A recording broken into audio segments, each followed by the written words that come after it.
श्री राम ज्योतिष India YouTube channel में सभी ज्योतिष प्रेमियों का स्वागत है। गोचर की कड़ी में आज की कक्षा का विषय प्रसंग है मंगल के गोचर का प्रभाव जन्मकालीन शुक्र और शनि की स्थिति से कैसे देखा जाता है। आप सभी जानते हैं कि हर ग्रह की शुभ और अशुभ दोनों प्रकार के प्रभाव होते हैं, गोचर में भी और जन्मकालिक स्थिति में भी। हर सिक्के के दो पहलू होते हैं। तो किसी ग्रह के ऊपर से जब किसी ग्रह का गोचर होता है, उससे त्रिकोण गोचर होता है, उससे केंद्रीय गोचर होता है, उसके अंशों के निकट से गोचर होता है, तो तब उसका प्रभाव बहुत ही प्रबल होता है उस ग्रह के कारकत्वों के ऊपर, अपने ग्रह के कारकत्वों के द्वारा। तो मंगल के कारकत्वों का प्रभाव पड़ता है अन्य ग्रहों के कारकत्वों के प्रभाव पर। जो मंगल की प्रवृत्ति है वह दूसरे ग्रह में प्रवेश करती है, शुभ या अशुभ रूप में अपना प्रभाव दिखाती है। शनि की दृष्टि को अशुभ माना जाता है, लेकिन कभी कभी शनि की दृष्टि भी अपना फल देने में सक्षम हो जाती है। जिस भाव पर दृष्टि जाती है उस भाव का फल प्रदान कर देती है। और गुरु की दृष्टि को अमृत तुल्य माना गया है, लेकिन गुरु की दृष्टि में भी अशुभता हो तो गुरु भी अपनी दृष्टि के द्वारा भाव की हानि या भाव का नाश करने में सफल हो जाता है। तो केवल सैद्धांतिक रूप पर यह देखकर कि गुरु हमेशा शुभ ही करेगा दृष्टि द्वारा और शनि हमेशा अशुभ ही करेगा दृष्टि द्वारा, ऐसा सदैव नहीं होता है। इन्हीं सब बातों का विचार करते हुए हमें फलित करना चाहिए और ग्रहों के फल का विचार करना चाहिए। तो आज की कक्षा में हम देखेंगे कि मंगल के गोचर का प्रभाव शुक्र और शनि से शुभता के रूप में उसको किस प्रकार से प्रभावित करता है और जातक को फल प्रदान करता है, और अशुभता के रूप में कैसे फल प्रदान करता है। गोचर देखते समय एक बात का विशेष ध्यान रखें कि जन्मकालिक ग्रह की स्थिति और उसके बलाबल का विचार भी आवश्यक होता है। जन्म काल में कोई ग्रह कमजोर है, अशुभ है, तो वह अच्छी स्थिति में होकर भी शुभ प्रभाव को बहुत बेहतर नहीं दे पाएगा। और यदि वह वहाँ पर शुभता की दृष्टि ली हुई है, शुभ ग्रहों के मध्य में है, उच्च राशि में है, स्वराशि में है, योग कारक है, तो वह अशुभ प्रभाव भी बहुत ही कम करेगा, या कह सकते हैं ना के बराबर करेगा, या आभासीय प्रभाव होकर रह जाएगा। तो इस तरह से हमें जन्म काल के ग्रहों का विचार करते हुए ही किसी भी ग्रह के गोचरीय प्रभाव का विचार करना चाहिए और उसके जन्मकालिक स्थिति के स्थायी प्रभाव का विचार भी करना चाहिए। अब विचार करते हैं मंगल के गोचर का प्रभाव शुक्र से शुभ और अशुभ स्थिति में कैसे विचार किया जाता है।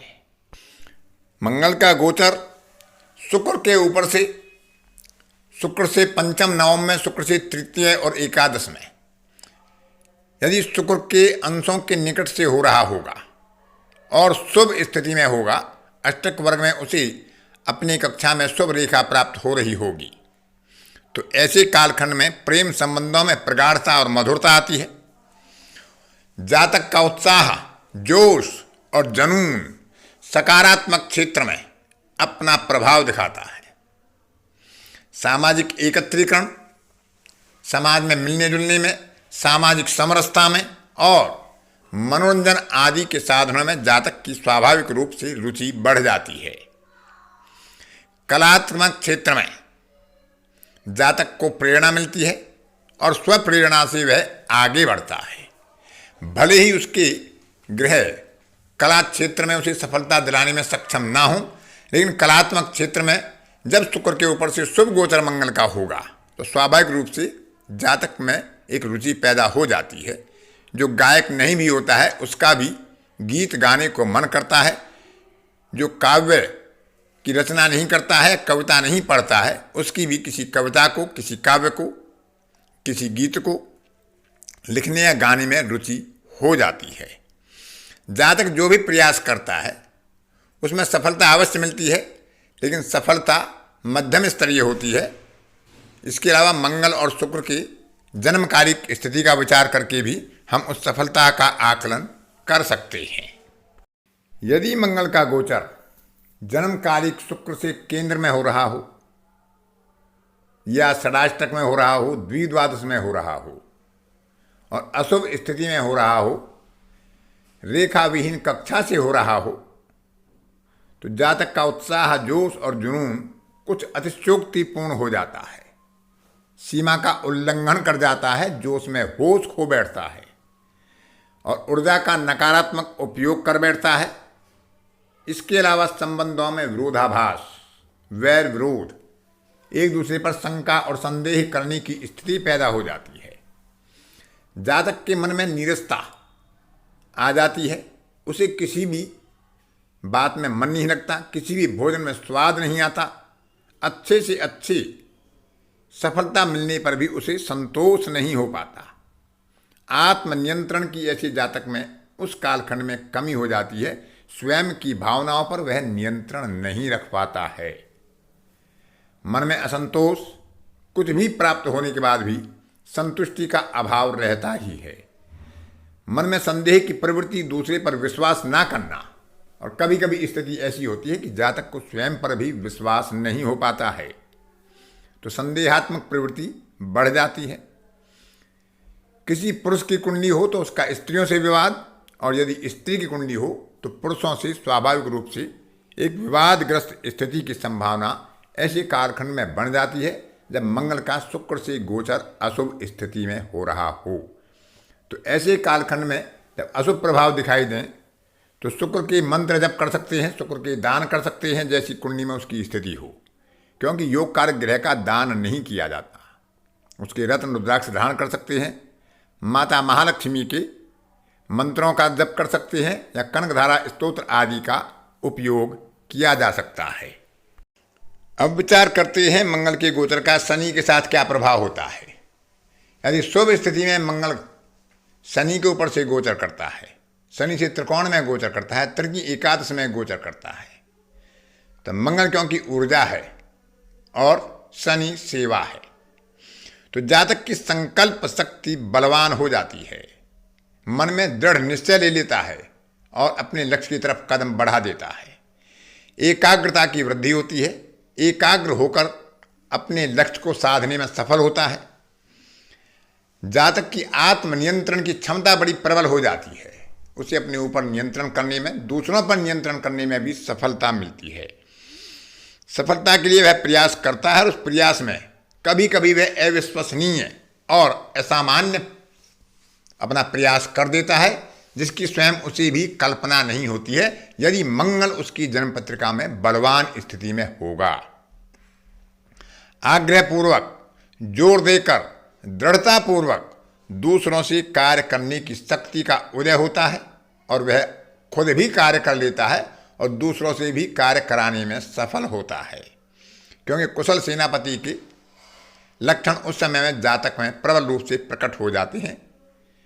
संरक्षण की प्रवृत्ति होती है, किसी का अहित नहीं चाहता, अपनों की, अपने मित्रों की संरक्षण की ही प्रवृत्ति उसके मन में जागृत होगी और कार्य सिद्धि के लिए उसके प्रयास अथक होते हैं। अपने प्रयासों में वह थकावट का अनुभव नहीं करता है, हिम्मत नहीं हारता है, साहस को नहीं छोड़ता है और जब तक उसे लक्ष्य प्राप्त नहीं हो जाता है तब तक वह विश्राम नहीं करता है। अथक प्रयासों के द्वारा वह अपनी कार्य सिद्धि को प्राप्त करता है, अपने लक्ष्य को हासिल कर ही लेता है। अब विचार करते हैं कि शनि के ऊपर से मंगल का गोचर यदि अशुभ स्थिति में होगा तब प्रभाव कैसे होंगे। ऐसी स्थिति में जातक के अंदर हठ, जिद और दुराग्रह का उदय हो जाता है, आत्मनियंत्रण की क्षमता खो बैठता है, अपनों से वियोग, किसी भी कारण से दुख या किसी रोग से कष्ट की संभावनाएं बढ़ जाती हैं। व्यावहारिक, मानसिक और वाचिक कटुता बढ़ जाती है, व्यवहार असंतुलित हो जाता है, मानसिक कठोरता जातक के मन में प्रवेश कर जाती है, अपनी बात पर अडिग हो जाता है, किसी भी कार्य को करने के लिए बड़ी तीव्रता होती है, धैर्य का अभाव हो जाता है और अपनों के प्रति, अपने साथियों के प्रति विनम्रता का भी अभाव जातक में आ जाता है, जिसके कारण सामान्य मनमुटाव से इनकार नहीं किया जा सकता। मनमुटाव की प्रवृत्ति जागृत हो जाती है। विवादग्रस्त स्थितियों में जातक अपने आप को घेर लेता है। विरोधियों पर विजय की चेष्टा अवश्य करता है, लेकिन अनैतिक रूप से, और वह असफल चेष्टा करता है। प्रयास करता है, प्रयासों में सफलता नहीं मिलती और किसी भी कार्य को लक्ष्य तक पहुंचाने में सफल नहीं हो पाता, और थकावट का अनुभव भी ऐसा जातक शीघ्र ही करता है। लेकिन यदि मंगल जन्म पत्रिका में अच्छी स्थिति में हुआ, शुभ स्थिति में हुआ, बलवान हुआ, तो उपरोक्त फल बहुत ज़्यादा नहीं होते हैं। तो फिर भी यदि मंगल का शनि से दुष्प्रभाव जातक को पीड़ित कर रहा हो तो शनि के मंत्रों का जप किया जा सकता है, हनुमान जी की आराधना की जा सकती है, शनि के मंत्रों का जप कर सकते हैं, दान आदि किए जा सकते हैं। आज की कक्षा में इतना ही।